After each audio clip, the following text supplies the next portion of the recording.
Sometimes, the quietest person in the room is hiding the loudest story. She was just the cook in the mess hall. A hairnet on her head, apron tied around her waist, always serving food with a polite smile. But when the enemy stormed the base, she did something that shocked everyone, because Riley Adams was no ordinary cook. She was a warrior in disguise.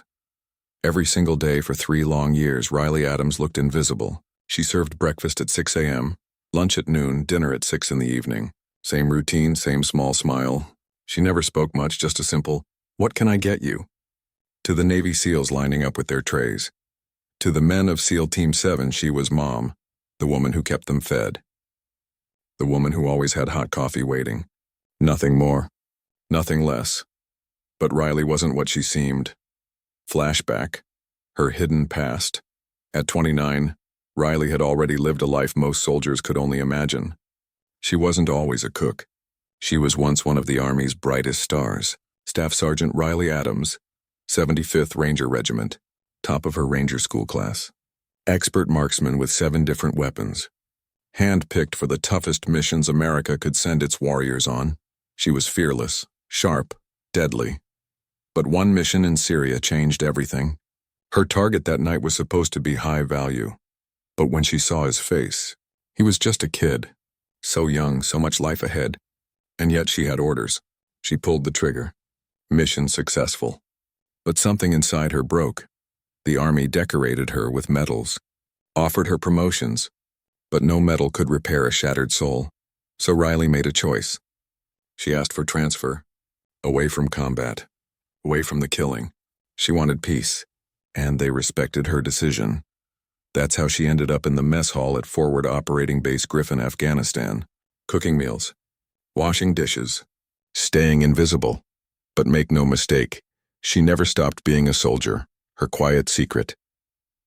Every morning at 4:30 a.m., before the base woke up, Riley inspected the kitchen. Not just for food or supplies, she checked entrances, exits, choke points.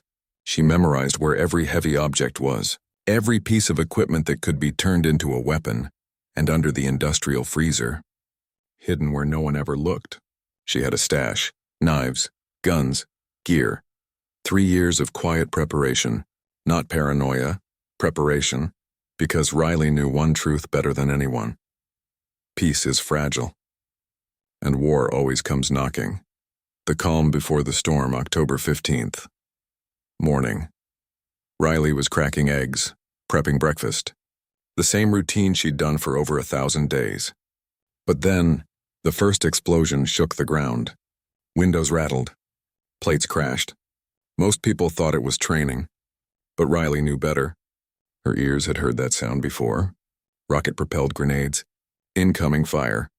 Within seconds, the base alarm screamed, "Condition red, enemy contact." Through the kitchen window, she saw chaos. Soldiers rushing, officers shouting, the base scrambling into defensive positions. But Riley noticed something others didn't. The attack wasn't random. It was coming from all sides, coordinated, calculated. They weren't trying to scare the base. They were trying to break it. Her eyes darted toward the barracks. SEAL Team 7, her boys, her family, and her heart dropped. Enemy forces, 20, maybe more, moved like shadows toward the SEALs building. This wasn't a normal attack. This was a mission. Their mission, capture America's most elite warriors. The moment everything changed from the kitchen, Riley watched helplessly as the SEALs fought back.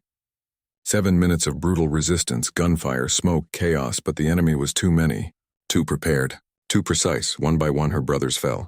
Not killed, tranquilized, taken alive. Commander Harrison down. Chief Chen down. The rest zip-tied like criminals. Her hands trembled on the counter as she saw the trucks waiting. Within minutes, the men she'd cooked for every single day then were gone. Dragged away into the desert by shadows with no mercy. And in that exact moment, something inside Riley shifted. For 3 years, she had been a cook. But now the warrior inside her woke up. Calmly, without a single scream, she untied her apron. She pulled off her hairnet. And she reached under that industrial freezer. When her hand came up holding cold steel, the nearest attacker froze in shock. Because for the first time in years, Staff Sergeant Riley Adams was back. And this time she wasn't serving food. She was serving fire. She had spent 3 years hiding in plain sight, but when her family was taken, the cook of Forward Griffin became something else entirely, a hunter. And what Riley Adams did next would change everything. They thought they had broken the base. They thought they had captured the most dangerous warriors America had. But what they didn't know was that a quiet woman in the mess hall was about to hunt them down. And Riley Adams? She was more dangerous than all of them combined. The awakening. The apron was gone. The hairnet was gone. And the cook? She didn't exist anymore. In her place stood Staff Sergeant Riley Adams, eyes sharp, heart steady, hands calm. She opened her hidden case, the weapons she prayed she'd never touch again. A knife, a compact pistol, gear for the hunt. The warrior was awake, and she had one mission: bring her brothers back. First step. The truth behind the attack, Riley knew this wasn't random. The enemy knew too much. Every weak spot in the base, every rotation, even the SEAL's downtime schedule, that meant one thing: a traitor. She moved through the smoke-filled base like a shadow, straight to the communication center. The building was damaged but not destroyed. She hacked into emergency systems, checked logs, timelines, and what she found cut like a knife. For months, someone had been leaking secrets, detailed schedules, defense protocols, SEAL operations. The traitor wasn't just anyone. It was Lieutenant Colonel David Marsh, the man responsible for security itself. The enemy had inside help. And that's why SEAL Team 7 was gone. Riley clenched her jaw. But there was no time to rage. She needed to track her people before they vanished forever. Tracking the shadows, she mapped enemy safe houses, abandoned mines, mountain caves, old Soviet facilities. Her mind worked like a machine. Too open, too exposed, not enough resources. She eliminated them one by one, until only one remained: an abandoned Soviet installation. Concrete walls, underground rooms, defensible, perfect for holding prisoners. That's where they were. She knew it. The impossible choice now came the hardest question. Should she wait for backup, follow military protocol, call higher command? She knew the truth. By the time rescue forces arrived, the SEALs would be gone, moved, hidden, maybe executed. She thought of Commander Harrison, of Chen, of the men who had trusted her every single day for 3 years, and her heart whispered one answer: no waiting. If no one else could save them, she would. Preparation for war. 2 hours. That's all she gave herself. She packed light. Weapons chosen for speed, not weight. Tools for breaking locks. Gear for silence, not explosions. 30 kilometers through mountains. One woman against 30 armed men. It sounded insane, but Riley didn't care. Because this wasn't about winning a war. This was about family. The journey begins. Night fell. Riley slipped into the mountains. Every step silent. Every shadow her cover. She moved like a ghost. Her training carried her. Her rage fueled her. 6 hours of crawling, climbing, sneaking through hostile ground. Until finally, she saw it. The old Soviet base. Lights, guards, 30 men patrolling. Automatic weapons gleaming under the moonlight, and in the center building, her brothers, alive but chained. Her heart pounded, but her eyes went cold. She studied every guard rotation, every weak spot, every pattern, and then her plan was ready. The silent predator. At 3 a.m., when the world is half asleep, Riley struck. One by one, the guards dropped. Not dead, not bleeding. Just silent, knives, chokeholds, precise, professional. She wasn't there for revenge. She was there for rescue. Every step brought her closer. Every guard down meant her brothers closer to freedom. Finally, she reached the central building. Electronic locks. Motion sensors. No problem. Her hands moved with the calm of a soldier who'd done this before. And then, she was inside, the reunion. The room was dark. 12 men, hands zip-tied, sat against the wall. Their heads lifted slowly as the door creaked open. Commander Harrison blinked. For a moment, he couldn't believe it. The woman in the doorway wasn't the cook he knew. It was a warrior. Riley, he whispered. Her knife sliced through his restraints. Her voice was low, steady. Staff Sergeant Riley Adams, 75th Ranger Regiment. I'm here to take you home. The men stared at her in stunned silence. The woman who had fed them for 3 years was the reason they were about to live. She had gotten in. But now came the real test, getting 12 elite warriors out of a fortress guarded by 30 enemies. One wrong move, and all of them would die. Riley Adams was about to lead the most impossible escape of her life. She had broken into a fortress. She had freed America's most elite warriors. But now came the hardest part, getting them out. 13 against 30.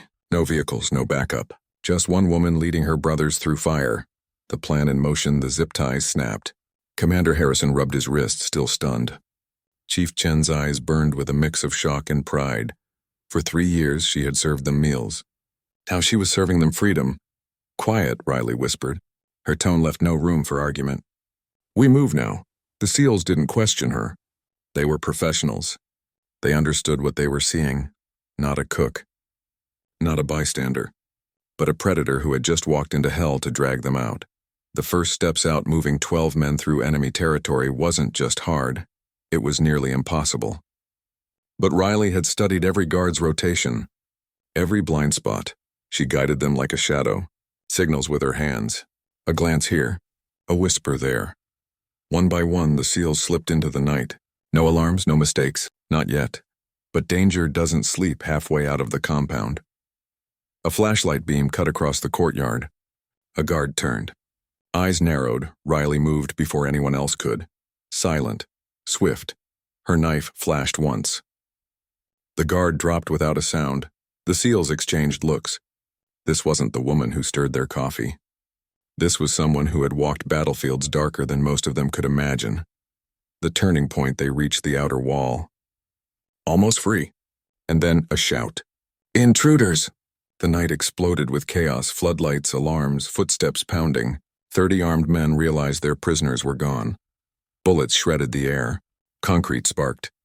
The escape had become a battle. From hunted to hunters, Riley's voice cut through the noise. Fight smart. Follow me. The SEALs, once prisoners, rose like wolves unleashed. Their training kicked in. 12 of America's deadliest warriors, plus Riley, gunfire cracked. Enemies fell. The compound that had felt like a trap now shook under the fury of its own captives. Chief Chen grabbed a rifle off a fallen guard. Harrison barked quick orders. Within seconds, the SEALs had weapons, cover, and formation, and Riley? She was everywhere, striking from shadows, cutting through defenses, leading them like she had never stopped being a ranger. The battle rages for 45 brutal minutes. The night was filled with fire. Explosions tore through old Soviet walls. Men shouted in panic as their easy prisoners became unstoppable predators. The SEALs fought with deadly precision, but they all knew, without Riley they wouldn't have made it this far. She had been the spark, the reason they were still breathing. The final stand by dawn, silence returned. The fortress was no more. Every hostile soldier lay defeated. Smoke curled into the sky. The SEALs stood bloodied, bruised, but alive. 13 walked out of that base. Not 12. 13. Commander Harrison looked at Riley. For once, the man who always had words had none. Finally, he spoke. I need to know, he said quietly. Who have I been eating breakfast from for the past 3 years? Riley looked back, calm. Not proud. Not broken. Just steady, someone who wanted peace, she said. But when my people needed me, peace wasn't an option. The mission was over. The SEALs were free. But for Riley Adams, this wasn't the end, because what happened after the rescue would change her future forever. She saved them. She fought like a ghost in the night and brought her brothers back home. But Riley Adams's story didn't end there. Because after the battlefield came the real question. Who was she now? A cook, a warrior, or something the world had no name for? A guardian, hidden in plain sight. The return to base. As the first light of dawn touched the desert, 13 figures appeared at the gates of Forward Griffin, 12 Navy SEALs, and one woman who had walked into hell for them. The guards couldn't believe their eyes. Just hours earlier, the base had been broken. SEAL Team 7 captured. Hope gone, but now? They were back, alive, exhausted, bloodied, and carrying a story no one would ever truly understand. Inside the command center, officers demanded answers. How had a cook done what entire rescue teams couldn't have? How had one woman led 12 elite soldiers out of a fortress crawling with enemies? The debrief went on for hours. Every detail recorded, every tactic studied. Every step Riley had taken written into classified files. But beyond the reports, beyond the military paperwork, one truth echoed in every soldier's mind. They had been saved by someone they had underestimated. The offers she refused after the dust settled. Riley was summoned to the commander's office. The military brass was waiting. They didn't just thank her. They offered her everything: a return to active duty, promotions, a place on any special operations team she wanted, the chance to lead, to fight, to rise. But Riley shook her head. Her voice was calm but firm. "I'm not ready to be a full-time warrior again. But I'll never pretend I'm just a cook when my people are in danger." Commander Harrison, standing nearby, studied her. For 3 years he had thought of her as nothing more than the quiet woman in the kitchen. Now he saw her clearly for the first time. Not just a soldier, not just a survivor, but someone who had mastered the balance between peace and war. The new path months later, Riley's life took a new turn. The military had been building a secret program, one designed for warriors like her. People who could disappear into ordinary roles. Invisible guardians hiding in plain sight until crisis struck. Riley became the perfect candidate. Her cover? Still a cook. Still the woman with the hairnet and the apron. Still the one making sure everyone had coffee at 600 sharp. But behind that disguise was someone entirely different. A living weapon. A protector. A silent force trained to step out of the shadows when no one else could. Her new assignment came at a larger base. More soldiers. More operations. More lives to protect. She set up her kitchen just as before. Organized, precise, methodical. And just like at Forward Griffin, under the industrial freezer was her secret. Weapons wrapped in waterproof plastic. Equipment she prayed she'd never need. Because Riley knew a truth most people ignored. Hope is not a strategy. The invisible role she embraced to the soldiers passing through the line. She was just Riley, the cook who smiled quietly, the one who remembered who liked their eggs scrambled and who needed extra sugar in their coffee. But to those who had fought beside her, she was something else entirely. When SEAL Team 7 called her mom now, it wasn't just playful. It was respect. It was gratitude. It was a bond forged in fire. Her quiet reflections late at night when the kitchen was empty. Riley would stand by the windows and look at the stars. Sometimes she thought of the girl she used to be, the bright-eyed ranger who believed she could carry any weight. Sometimes she thought of the cook she pretended to be, the woman hiding from her own past.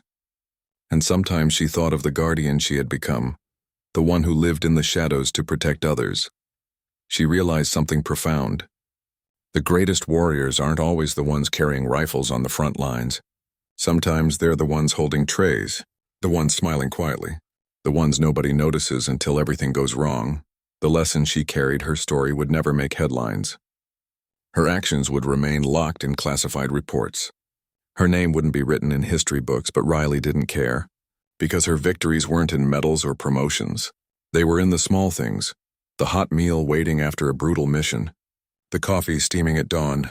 The quiet presence that told tired, broken warriors, "You're not alone." That was her real battlefield. That was her real weapon. Love disguised as service. Strength disguised as silence. She was the cook who became a warrior. The woman who proved invisibility can be power. And the guardian who showed the world that sometimes the greatest act of love is being willing to fight for the people you call family. Riley Adams didn't need medals. She didn't need recognition. Because she already had the only title that mattered. She was the protector who looked like everyone else. And the warrior no one saw coming.